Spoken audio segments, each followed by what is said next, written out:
Hi, welcome and welcome back to my channel. If you're new here, hi, I'm Casey. I'm a commercial product photographer and videographer. And today I'm going to be showing you how I focus stack an image in Photoshop. And I've gone ahead and taken all of the images ahead of time. This was for one of my brands. I've already submitted the project, but I thought this was a great example to show. I've edited the image in Capture One, and I'll show you how I get all of those images up into Photoshop and how easy it can be to focus stack the images. So we'll jump right in and I'll show you my process. All right, so first things first, I have gone ahead and photographed each of these images so that I am focusing on a different point on the image.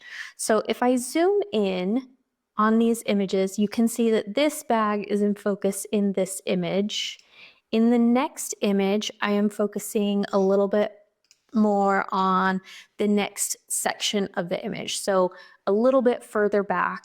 And then in the next photo, here we've got the greens in focus.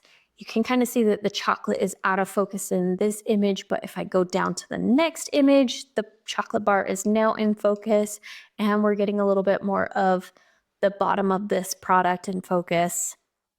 Jumping up higher, I've got the vegan chocolate protein here in focus, and it looks like the edge of the bag is a little bit out of focus, so I grab another image and get this slash shot. So as you can see, I have gone through and I have taken all of these images, starting at the front of my image and moving my way back so that each individual element has clear focus. I've already edited my exposure and just some minor adjustments here in Capture One, but then I have exported them and we will bring them into Photoshop. So first thing that I like to do is in Finder, I will add my very first image, and then I will grab all of the following images and just drag and drop them on top of that layer.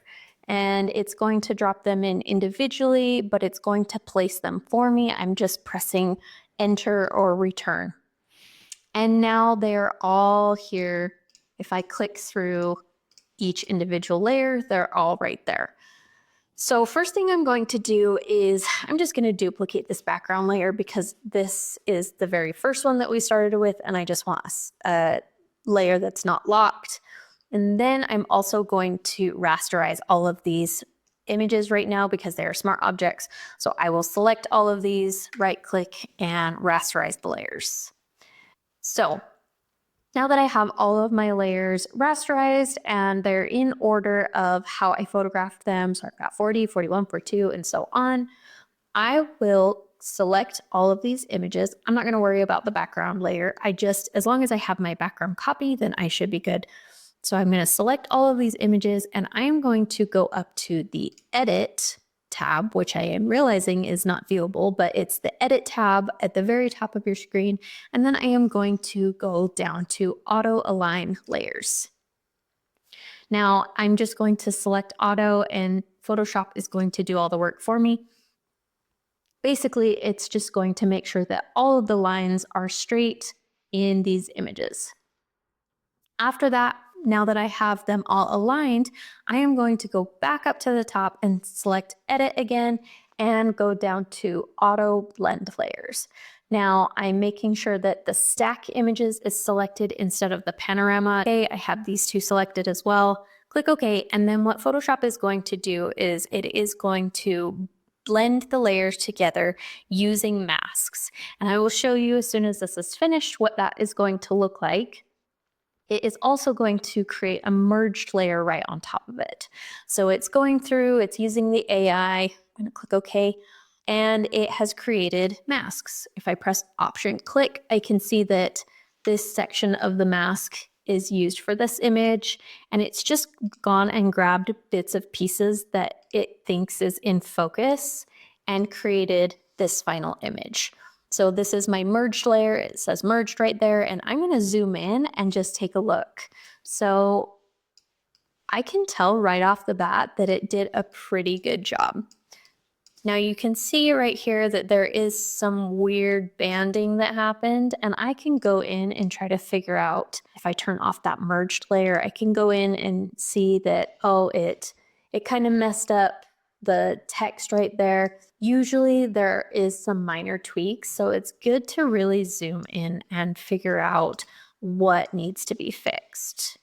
So in this case, I am going to turn this back on and probably mess around with the mask and just try to get it a little bit more perfect. I'm going to speed through this so that you don't have to sit and watch me edit every single element, but I'm going to go through and quickly do this just using my black and white paintbrush to brush in the mask and out in places that I don't want. So I'll speed through this and we'll jump back in.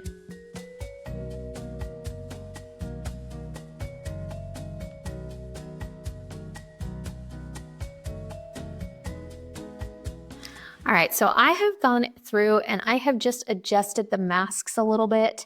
And now that I have done that, this merge layer is no longer good to me. So I'm just going to delete that by pressing the backspace. And then I can do Shift Command Option E, and that will create a new merge layer. So with all of these here, I'm just going to create a little group and call it my masks. And now this is my new flat layer that I can do the rest of my retouching on. So that is the tutorial on how I focus stack my images. If you have any other questions or comments or tutorial requests, throw those in the comments below and I would love to create another video or answer the questions where I can. Yeah, if you haven't already, I would appreciate if you liked and subscribed. It really does help my channel. It also helps motivate me to create more stuff. So thank you for being here and I will see you in the next one.